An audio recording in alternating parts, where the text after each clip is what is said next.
इतिहास का सबसे बड़ा हथियारा आसान है। आसान है।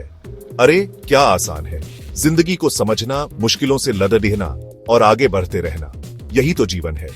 लेकिन सोचिए, अगर कोई ऐसी शक्ति हो जो पूरी की पूरी पीढ़ियों को, बड़े बड़े साम्राज्यों को और हमारे जीने के तरीके को ही बदल कर रख दे। मैं किसी युद्ध या किसी राजा की बात नहीं कर रहा। मैं बात कर रहा हूं एक ऐसे अदृश्य दुश्मन की जिसने इतिहास में किसी भी युद्ध से ज्यादा जाने ली है।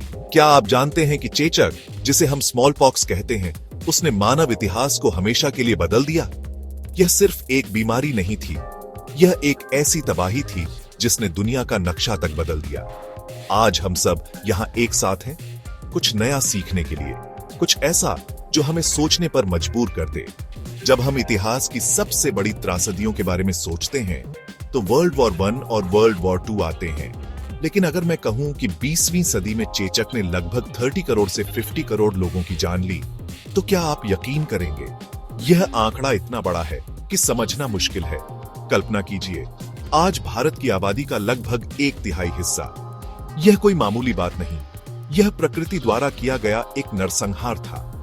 यह संख्या सिर्फ आंकड़ा नहीं, इसके पीछे करोड़ों कहानियां, टूटे परिवार और खत्म हुई पीढ़ियां हैं। गांव रातों रात श्मशान बन गए। चेचक समाज की आत्मा को मार देता था। लोग अपने ही परिवार से डरने लगे थे। ये सुनामी थी जिसने दुनिया को घेर लिया। ये बीमारी किसी सीमा, धर्म या जाति को नहीं देखती। कोई भी इससे सुरक्षित नहीं था। चेचक का सबसे बड़ा कारण थे इसके भयानक लक्षण और फैलने की गति। तेज बुखार, ठंड लगना, सिर दर्द, भयानक बदन दर्द, लगता था हड्डियां टूट रही हो। कुछ दिनों बाद चेहरे पर, हाथों और पैरों पर लाल दाने जो मवाद भरे फफोलों में बदलते। इतनी जलन और दर्द कि आप सो भी न पाए। ये पीड़ा बयां नहीं की जा सकती। और सबसे डरावनी बात, ये बहुत तेजी से फैलता था। हवा, खांसी और छींक से। कपड़ों, बिस्तर, किसी भी चीज को छूना फैलाव का जरिया बन सकता था। एक संक्रमित, पूरा परिवार, फिर मोहल्ला, फिर पूरा गांव प्रभावित। कोई तोड़ नहीं था, कोई बचाव नहीं था। एक अदृश्य दुश्मन हर जगह। बचे लोगों की जिंदगी हमेशा बदल जाती। चेहरे और शरीर पर पॉक मार्क्स, सामाजिक कलंक। ये निशान शारीरिक के साथ समाज में कलंक बन गए। कई लोग अंधे हो गए। चेचक सिर्फ मारता नहीं, ये ऐसी जिंदगी थोप देता था जो मौत से भी बदतर हो सकती थी। सदियों तक इंसान लाचार रहा, पर घने अंधेरे में उम्मीद की किरण भी मिली। अंत 18वीं सदी, एक अंग्रेज डॉक्टर एडवर्ड जेनर ने देखा कि ग्वालिनें जो काउपॉक्स से बीमार होती, उन्हें चेचक नहीं होता। 1796 में जेनर ने पहला वैक्सीनेशन किया, एक ऐतिहासिक जोखिम। उन्होंने फफोले से मवाद लिया और उसे बच्चे में लगाया। बड़ा जोखिम, पर बच्चा चेचक से बच गया। काउपॉक्स ने शरीर को लड़ने के लिए तैयार हुआ। यह विज्ञान के इतिहास का सुनहरा पल था। जेनर का एक कदम मानव इतिहास बदलने वाला। पर टीका तैयार था। उसे दुनिया भर तक पहुंचाना बड़ी चुनौती थी। न इंटरनेट, न आम हवाई जहाज और मेडिकल सुविधाएं आज जैसी नहीं। टीके को ठंडा रखना और दूर दराज पहुंचाना दिन रात की मेहनत थी। कई जगह अंधविश्वास और डर के कारण विरोध हुआ, पर स्वास्थ्य कर्मियों ने हार नहीं मानी। वे पैदल, नाव से, हर तरह से पहुंचे। 1967 में WHO ने वैश्विक चेचक उन्मूलन कार्यक्रम शुरू किया और तेज कर दिया। हजारों डॉक्टर, स्वयंसेवक, हर व्यक्ति को ढूंढ कर टीका लगाया गया।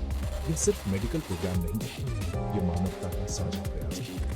26 अक्टूबर 1977 में सोमालिया में आखिरी प्राकृतिक मामला दर्ज हुआ। 2 साल की कड़ी निगरानी के बाद कोई नया मामला नहीं आया। 8 मई 1984 WHO ने घोषणा की, चेचक पूरी दुनिया से खत्म। यह विज्ञान, सहयोग और इंसानी जज्बे की जीत थी। पहली बार किसी बीमारी को पूरी तरह मिटाया गया। पर चेचक वायरस आज भी 2 सुरक्षित स्थानों में रखा है, अमेरिका और रूस, रिसर्च के लिए। यह विवाद का विषय भी है। क्या आप जानते हैं कि यूरोपीय आगमन के साथ चेचक अमेरिका पहुंचा और मूल निवासियों में आपदा फैली? एज़टेक और इंका साम्राज्य 90% तक प्रभावित। इतिहास का नक्शा बदल गया। भारत में चेचक शीतला माता माना गया, इलाज के बजाय पूजा का सहारा। 18वीं सदी में कई शासक चेचक से मरे। जॉर्ज वॉशिंगटन भी युवावस्था में इससे गुजरे पर बच गए। चेचक सिखाता है कि इतिहास सिर्फ राजाओं या लड़ाइयों से नहीं, अदृश्य वायरस भी दुनिया बदलते हैं। यह हमें विनम्रता और विज्ञान की शक्ति का एहसास कराता है। तो आज हमने क्या सीखा? हमने डर, लड़ाई और विज्ञान की बड़ी जीत देखी, और यह कि सहयोग से असंभव भी संभव है। अगर ये तथ्य चौंकाने वाले लगे, वीडियो लाइक और शेयर करें, सब्सक्राइब करें, क्योंकि साथ मिलकर कुछ भी करना आसान है। धन्यवाद।